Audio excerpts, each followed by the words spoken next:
오늘 본문을 보게 되면 지금 예수님께서는 성전 안에 계십니다. 예수님과 제자들은 성전을 거닐고 있었고 그때 유대교의 종교 지도자들이 예수님께 다가와서 한 가지 질문을 하는 것으로 본문은 시작되고 있습니다. 그들은 예수님께 집요하게 도전을 하였고 예수님은 그 도전에 응전하고 계십니다. 얼핏 보면 종교 지도자들이 우위를 점하고 있는 것처럼 보입니다.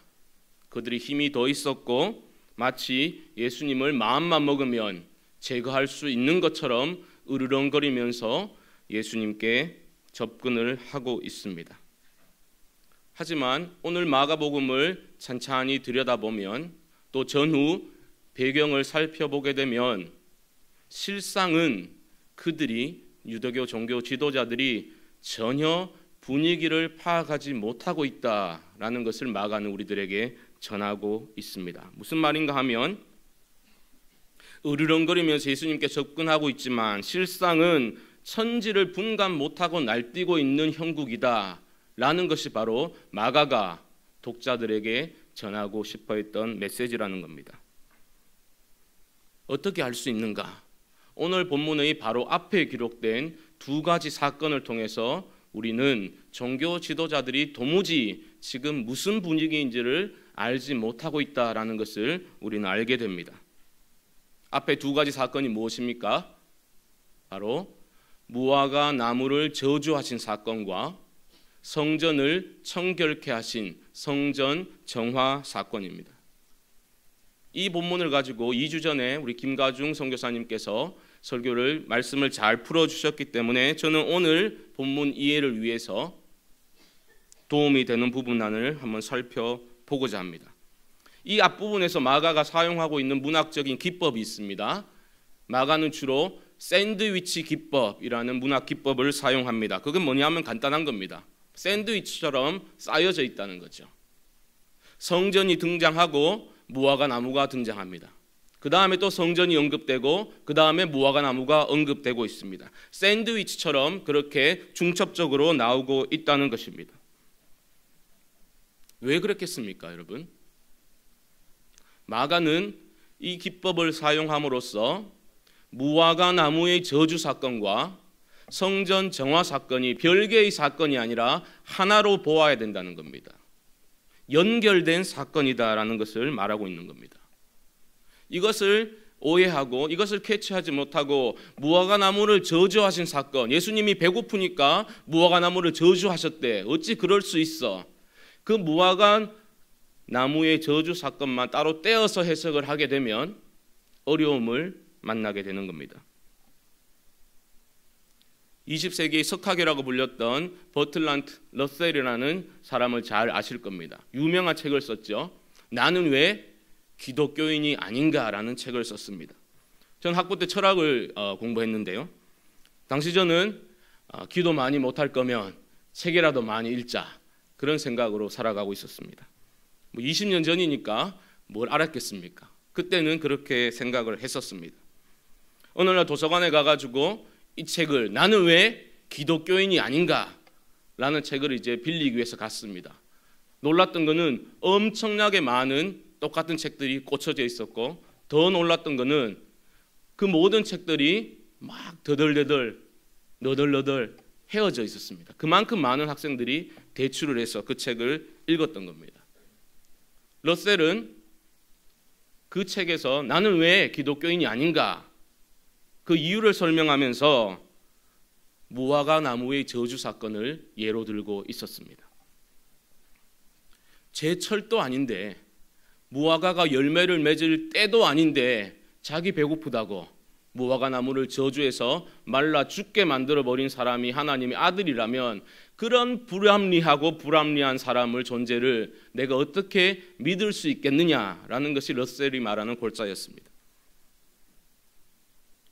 잠시 후에 제가 설명드리겠지만 만약에 러셀이 구약에 등장하는 나무들이 특히 무화과 나무가 이스라엘을 상징하는 표현이었다는 것을 알았더라면 어땠을까? 마가의 그 샌드위치 기법을 러셀이 알았더라면 그러한 피상적인 이해를 가지고 기독교가 정말 무엇인지를 제대로 이해하지도 못한 채 나는 왜 기독교인이 아닌가라고 그렇게 말할 수 있었을까?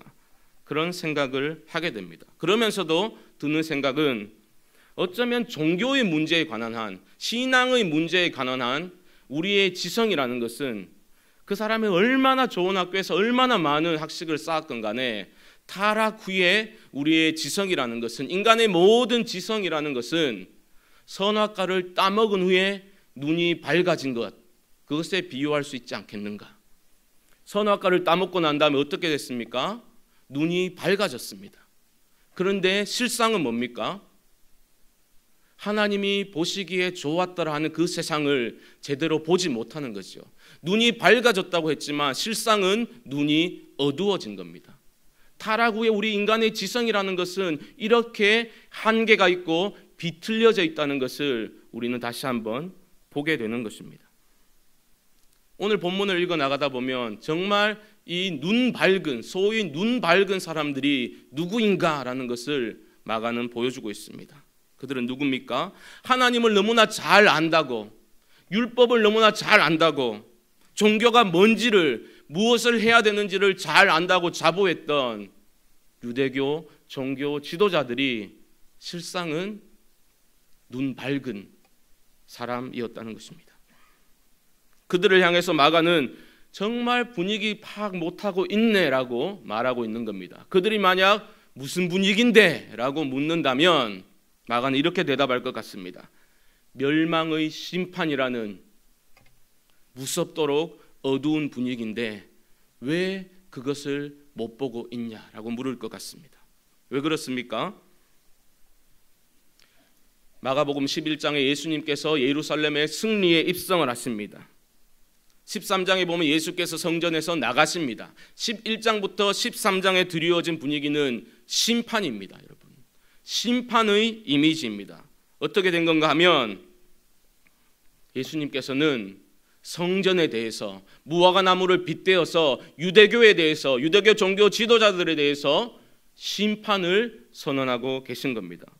이 분위기를 파악 못하고 있는 겁니다. 그들은 멸망의 때가 임박한 줄을 모르고 지금 오히려 예수께 나와가지고 무슨 권위로 이러고 있냐라고 엉뚱한 질문을 해대고 있는 겁니다. 이건 마치 판사가 사형 언도를 내렸는데 그 피고인이 아니 판사 당신 사실 몇 회입니까? 이런 질문하는 겁니다.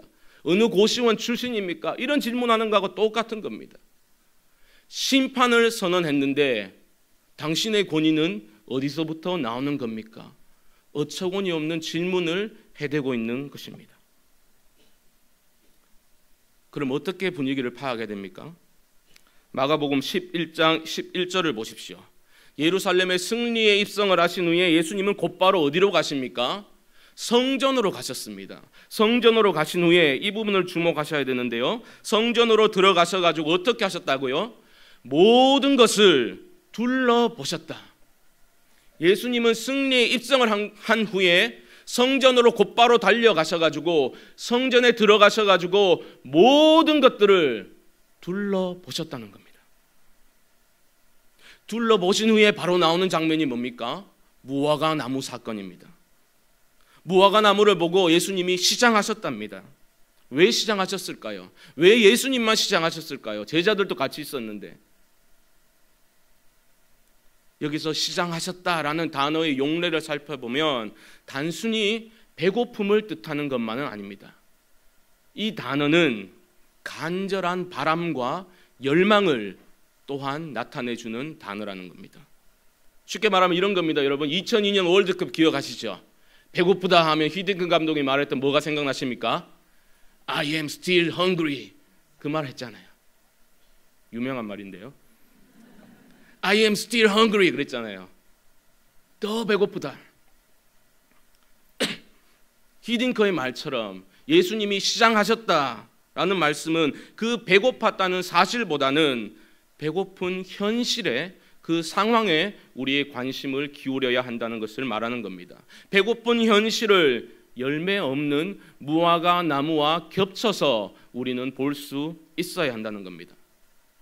무화과 나무는 무엇을 상징합니까? 구약을 보게 되면 유대교를 상징한다고 볼 수 있습니다. 이스라엘을 상징한다고 볼 수 있습니다. 결국 열매를 맺지 못한 무화과 나무는 당시의 유대교를 향한 예수님의 통렬한 심판의 메시지라는 겁니다. 그렇다면 왜 유대교가 그렇게 되었을까요? 왜 입만 무성한 허울뿐인 종교로 유대교가 전락을 했을까요? 마가는 이렇게 말합니다. 때가 무화과의 때가 아니었기 때문이다. 그럼 이건 또 이해가 되지 않죠. 무화과의 때가 아니라면 열매 없는 게 당연한 것 아닌가? 그런데 우리는 여기서 표현을 유의해야 됩니다. 잘 해석을 해야 됩니다. 때라는 단어, 카이로스라는 단어가 사용된 어떻게 표현되고 있는가, 그 표현법을 우리는 알아야 되는 겁니다. 예를 들면 이런 거죠. 너무 귀여운 애가 있습니다. 우리는 어떻게 말합니까? 아유 너무 이뻐, 깨물어 먹고 싶어, 이렇게 표현을 할 때가 있죠. 근데 외국인이 그것을 봤습니다.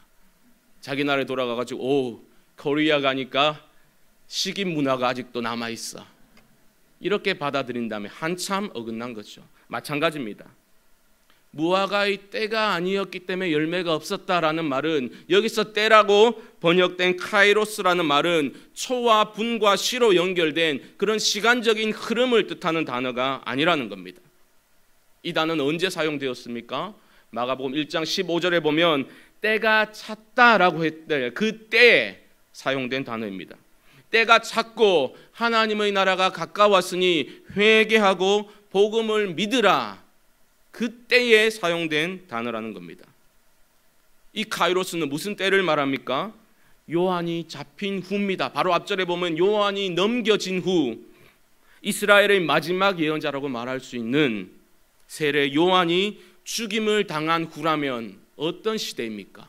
캄캄한 암흑의 시대라는 겁니다. 그때 마가는 때가 찼다라고 표현하고 있다는 것입니다.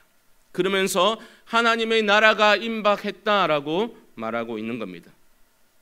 결국 무엇을 말합니까? 무화과의 때가 아니었다라는 말은 무화과 나무로 상징되는 그 유대교의 종말을 뜻하는 하나님의 무서운 경고였다는 것입니다. 그렇다면 유대교 그 지도자들과 성전은 어떤 모습 때문에 예수님으로부터 이러한 돌이킬 수 없는 무서운 심판의 메시지를 받게 된 것입니까? 마가복음 11장 17절을 통해서 우리는 두 가지를 볼 수 있습니다. 첫째는 뭡니까? 만민이 기도하는 집이다. 이 표현을 볼 때에 당시 성전은 배타적인 민족주의, 배타적 민족주의의 상징이 된 겁니다. 내 집은 만민이 기도하는 집인데, 우리들만 모여가지고 기도하는 집이 아니라 만민이 기도하는 집인데 너희는 그렇게 하지 못했다. 첫 번째 비판입니다. 이건 어떻게 알 수 있습니까? 예수님이 십자가에 달려 돌아가셨을 때 어떤 일이 있었습니까? 성전 휘장이 위로부터 아래로 찢어졌지 않습니까? 그리고 유대인이 아니라 이방인 백부장이 마가복음에서 최초로 당신 저 사람은 진실로 하나님의 아들이었도다, 예수님에 대한 진정한 신앙 고백을 이방인 백부장이 하고 있는 것을 통해서 우리는 알 수 있습니다. 유대교가 잘못되었다는 겁니다. 두 번째는 이 부분이 더 중요한데요, 당시의 성전이 도둑과 강도의 소굴로 전락해 버렸다는 겁니다. 이 부분의 이해를 위해서 우리는 한 군데를 찾아봐야 되는데요, 예레미야 7장으로 한번 가보겠습니다. 구약성경 1061페이지입니다. 예레미야 7장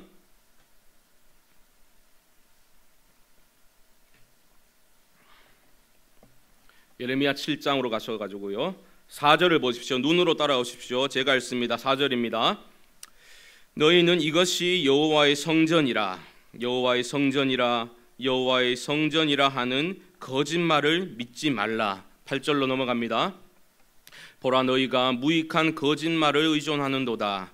너희가 도둑질하며 살인하며 간음하며 거짓 맹세하며 바알에게 분향하며 너희가 알지 못하는 다른 신들을 따르면서 내 이름으로 일컬음을 받는 이 집에 들어와서 내 앞에 서서 말하기를 우리가 구원을 얻었나이다 하느냐. 이는 이 모든 가증한 일을 행하려 함이로다. 무슨 말입니까, 여러분? 자기 욕심을 따라서 마치 하나님이 없는 것처럼 마음대로 살면서 심지어 이방 신들을 섬기면서도 그들은 성전에 들어가서 우리가 구원을 얻었나이다 라고 말하고 있다는 것입니다. 이러한 가증한 모습에 대해서 하나님은 예레미야 선지자의 입을 통해서 이렇게 판결을 내리고 계십니다. 11절 보시면 내 이름으로 일컬음을 받는 이 집이 너희 눈에는 도둑의 소굴로 보이느냐. 보라, 나 곧 내가 그것을 보았노라. 여호와의 말씀이니라. 이어지는 구절들을 보게 되면 하나님의 심판의 메시지가 이어지고 있는 것을 보게 됩니다. 제가 무슨 말씀을 드리고 싶어 합니까? 지금 예레미야와 마가복음을 비교해 보면 중요한 유사점들이 있다는 겁니다. 무엇보다도 안일한 그 영적인 허위 의식을 지금 폭로하고 있는 겁니다. 여호와의 성전이라 말하지 말라라고 말씀하십니다. 약한 이들을 압제하면서 다른 신들을 따르면서 우리가 구원을 얻었습니다. 그런 말 하지 말라는 겁니다. 너희 눈에는 이 집이, 내 성전이 도둑의 소굴로 보이냐? 그러면서 하나님은 뭐라고 말씀하십니까? 나, 곧 내가 그것을 보았노라. 내가 보았노라. 예레미야에 나오는 이 하나님의 말씀은 예루살렘 입성 후에 곧바로 성전으로 달려가서 모든 것을 둘러보신 예수님의 모습과 맥을 같이 하는 것입니다. 어떻습니까, 여러분? 모든 것을 둘러보시는 예수님, 내가 그것을 보았노라 말씀하셨던 하나님께서는 지금도 우리를 보고 계시고 우리 교회를 보고 계시는 분이십니다. 어떻습니까, 여러분?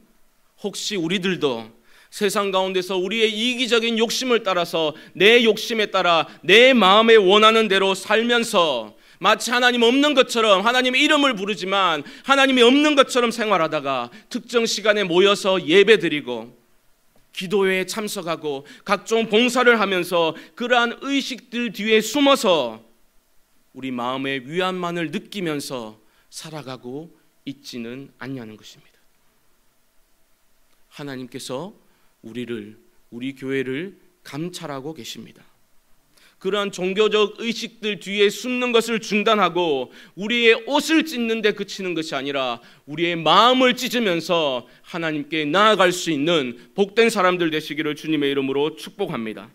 이러한 심판의 분위기를 감지하고서 오늘의 본문으로 돌아오게 됩니다. 27절을 보시면 예수께서 성전을 거니실 때에 종교 지도자들이 다가와서 이런 질문을 합니다. 무슨 권위로 이런 일을 하고 있습니까? 여기서 이런 일은 뭘 말하는 겁니까? 바로 앞에 언급된 성전을 정화시킨, 성전에서 소동을 일으킨 일을 말하고 있는 겁니다. 성전에서 소동을 일으킨 게 왜 문제가 됩니까? 성전의 그 희생제사 제도에 대한 율법에 대한 도전으로 간주되었기 때문에 문제가 큰 것입니다. 도대체 당신이 누군데 무슨 권위로 이런 소동을 율법의 정면으로 도전하는 듯한 이런 행동을 하고 있는 겁니까? 그들이 질문을 하였습니다. 예수님은 질문으로 그들의 질문에 대답하십니다. 30절 보시면 요한의 세례가 하늘로부터냐 사람으로부터냐? 예수님의 이 질문은 종교 지도자들을 딜레마에 빠뜨려 버렸습니다. 왜 그렇습니까? 만일 하늘로부터입니다 라고 말한다면 왜 안 믿었냐 라고 말할 겁니다. 사람으로부터다 라고 말한다면 요한을 참 선지자로 여겼던 많은 사람들 때문에 백성들이 들고 일어날 거니까 그들은 쉽게 답할 수 없었다는 겁니다.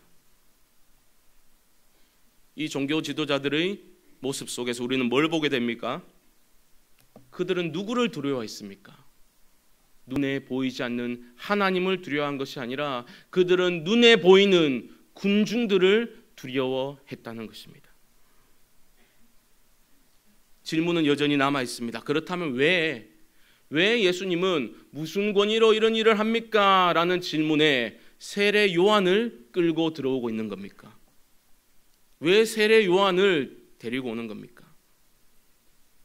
바로 요한은 성전 제사 그 시스템을 대체할 수 있는 회개의 세례를 선포했던 사람이기 때문입니다. 그렇지 않습니까? 요한이 했던 것은 회개의 세례 운동을 일으킨 사람이었습니다.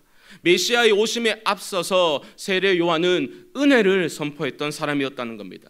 마음의 회개 외에는 아무것도 요구한 것이 없습니다. 어떤 돈도 요구하지 않았습니다. 예수님은 질문하십니다. 요한의 세례가 하늘로부터냐? 이 질문도 한번 생각해 보시죠. 왜 하늘로부터냐라고 질문하셨을까요? 그 답은 우리가 예수님께서 요한으로부터 세례를 받으셨던 그 마가복음 1장의 장면을 떠올려 보면 답할 수가 있습니다. 예수님께서 요한에게 세례를 받을 때에 무슨 일이 일어났습니까? 하늘이 갈라지고 성령이 비둘기같이 예수님 위에 임하는 것을 보게 됩니다. 그리고 이어지는 장면이 무엇입니까? 하늘로부터 소리가 있었죠. 너는 내 사랑하는 아들이라 내가 너를 기뻐하노라. 하늘로부터 하나님께서 하늘의 음성으로 예수 그리스도의 그 신적 권위를 인증해 주신 겁니다. 그런데 종교 지도자들은 이것을 모릅니다. 그들의 대답은 뭡니까? 33절 보시면 우리가 알지 못하노라. 눈 밝은 사람임을 자처했지만 그들은 이 놀라운 하나님의 구원의 역사를 보고 있지 못하는 겁니다. 이해하고 있지 못하는 것입니다. 종교 지도자들이 대답을 하지 못하자 예수님은 나도 그럼 무슨 권위로 이런 일을 하는지 너희에게 말해주지 않겠다라고 말씀하신 후에 곧이어서 포도원 비유를 들려주십니다. 포도원 비유는 이사야 5장에서도 잘 나와 있는 것처럼 하나님과 이스라엘과의 관계를 말하는 비유입니다. 이사야 5장은 이런 내용입니다. 극상품 포도나무를 심었는데 들포도를 맺었다는 겁니다. 결과는 뭡니까? 포도원을 심판하시는 내용입니다. 여러분, 심판이라는 단어를 오늘 꼭 기억하셔야 됩니다. 이사야 5장에서는 포도원을 심판하는 내용이었다면 마가복음에서는 농부들로 상징되는 이스라엘의 종교 지도자들의 부패상을 말하고 있는 겁니다. 사람들, 지도자들을 심판하고 계시는 겁니다. 다시 반복되지만 성전의 그 제의적인 의식 뒤에 숨어가지고 거짓된 샬롬을 외치고 살던 그들의 종교적인 허상을 폭로하고 심판하는 것입니다. 무화과 나무의 비유를 기억해 보십시오. 어땠습니까? 열매를 맺지 못했다고 그럼 좀 가지치기도 좀 하고 열매 맺도록 회복을 시켜보자라고 하셨습니까? 아닙니다. 열매 없음을 보고 심판을, 멸망을 선언하셨던 것처럼 포도원 비유도 마찬가지입니다. 결과는 심판입니다. 포도원 비유의 내용은 아주 단순합니다. 한 사람이 포도원을 만들고 농부들에게 세를 주고 타국으로 떠났습니다. 때가 되어서 포도원 소출 얼마를 받기 위해서 자신의 종을 보냅니다. 그런데 소출을 주기는커녕 그 종을 심히 때리고 빈손으로 돌려보냈습니다. 주인이 또 다른 종을 보냅니다. 또 폭행하고 능욕을 행했습니다. 계속해서 다른 종들을 보냈지만 덜어는 때리고 덜어는 죽여버렸습니다. 이 종들은 누구를 말하는 겁니까? 구약의 선지자들을 말하는 겁니다. 마지막으로 그래서 주인은 누구를 보내게 됩니까? 자신의 아들을 보내게 됩니다. 그런데 마가는 이 아들을 누구라고 표현하고 있습니까? 6절 보시면 그가 사랑하는 아들. 사랑하는 아들이라는 표현 여러분 기억하십니까? 1장에 나왔던 것처럼 예수님이 세례를 받으실 때에 하늘로부터 음성이 와서 내 사랑하는 아들이라고 말씀해 주셨습니다.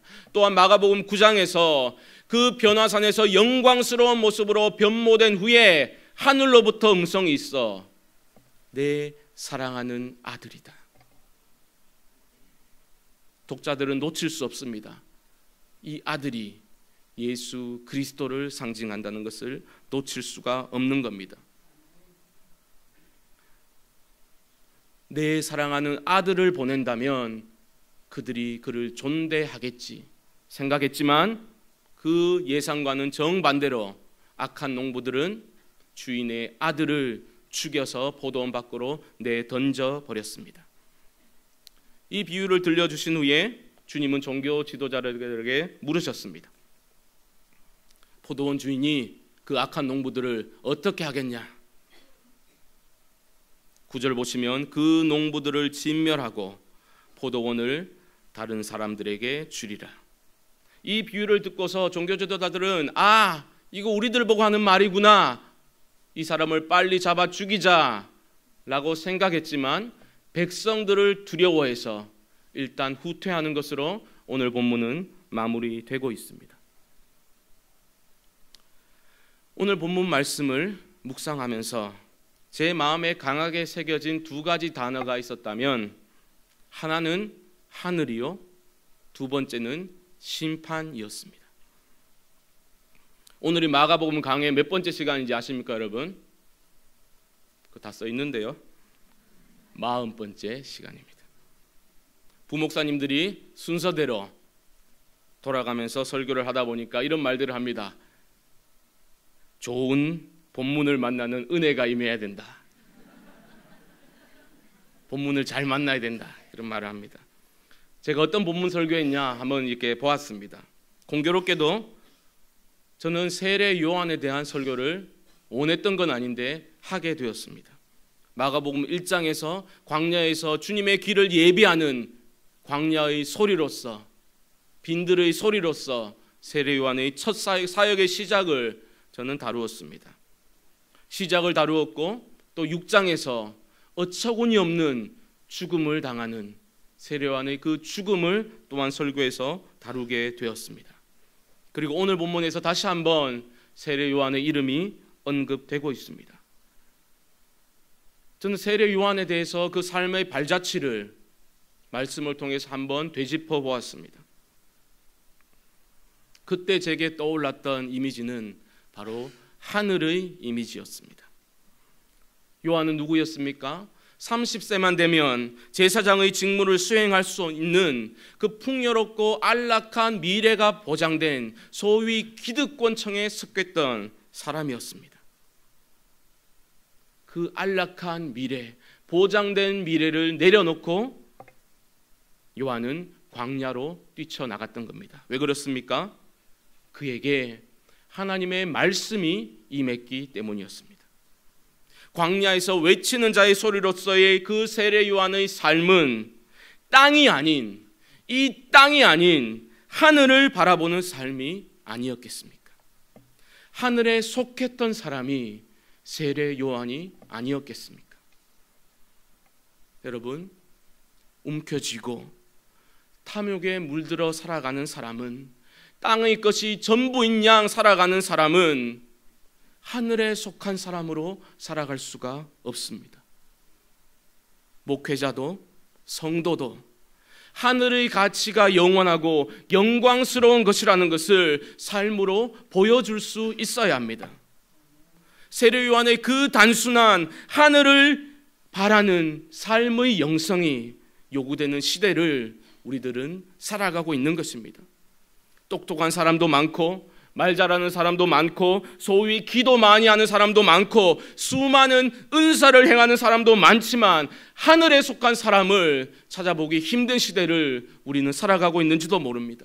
큰 목회하는 사람, 성공적인 목회를 하는 사람들은 많이 있을 줄 몰라도 하늘을 살아내는 사람들은 점점 더 찾아보기 힘든 시대를 우리들은 살아가고 있는지도 모릅니다. 교회를 자식들에게 세습하고 좀 더 누리기 위해서 온갖 편법을 동원하는 그러한 모습들이 우리 가운데 일어나고 있습니다. 내려놓는다는 것이, 떠난다는 것이 순례자된 우리가 추구해야 될 삶이요, 그 안에 영성이 드러난다는 것을 깨닫지 못하고 우리는 욕심에 눈이 가리워져서 편안한 현실에 안주하려고 듭니다. 연일 매스컴에 보도되는 대형교회 목회자들의 그 추문들은 어쩌면 입만 무성한 외양에 치중하는 한국 교회를 향한 때가 찼다라는 하나님의 그 준엄한 심판의 메시지는 아닙니까? 저는 너무 부정적인 사람입니까? 어쩌면 우리들의 이 뒤틀려진 모습들은 하늘을 말하면서도 땅의 것이 전부인 양 살아가는 우리들을 향한 때가 찼다라는 하나님의 준엄한 심판의 메시지는 아닙니까? 아니, 한국 교회로 갈 것도 없습니다. 우리 자신의 모습은 어떻습니까? 여러분과 저의 모습은 어떻습니까? 우리 내일 교회의 모습은 어떻습니까? 사랑하는 교우 여러분, 우리는 하늘을 두려워할 줄 아는 사람이 되어야 됩니다. 그리고 기도해야 합니다. 하나님, 저를 하늘에 속한 사람 되게 하여 주옵소서. 하나님, 우리 내일 교회가 하늘에 속한 교회 되게 하여 주시옵소서. 하나님 앞에서 존절한 마음가짐으로 하늘을 두려워할 줄 아는 교회가 되게 하여 주옵소서. 우리는 기도할 수 있어야 합니다. 하늘의 가치가 무엇인지를 우리의 몸으로, 우리의 삶으로 보이며 살겠다고 기도하면서 우리가 몸부림칠 때에 억지로 우리가 권위를 내세우지 않아도 하나님께서 그 사람의 권위를 세워주시는 겁니다. 하늘의 권위로 세워주시는 겁니다. 하늘을 추구하면서 살게 되면 하나님께서 친히 그 사람을 세워주시는 겁니다. 우리 모두는 하늘을 말하는 사람이 아니라 그 하늘의 고백을 살아내는 사람에 목말라 하고 있습니다. 여러분, 가벼운 삶이 평화입니다. 참 진리도 아닌 종교에서도 무소유를 얘기하면서 마음의 평안을 말하는 이때에 참 진리의 담지자들이라고 일컫는 우리들이, 신앙인들이 그 진리의 가치로움을, 그 하늘의 영광스러움을 우리의 삶으로 보여주지 못하니 무슨 교회가 힘이 있겠습니까? 저는 스스로 질문해 봅니다. 하늘에 속한 요한과 땅에 속한 종교 지도자들의 모습을 보면서 스스로에게 묻습니다. 나는 어느 편에 서 있는가? 나는 하늘을 바라며 하늘을 두려워하며 하늘에 속한 사람인가? 그렇게 살아가기를 갈망하고 있는가? 여러분은 어떠십니까? 기도하겠습니다.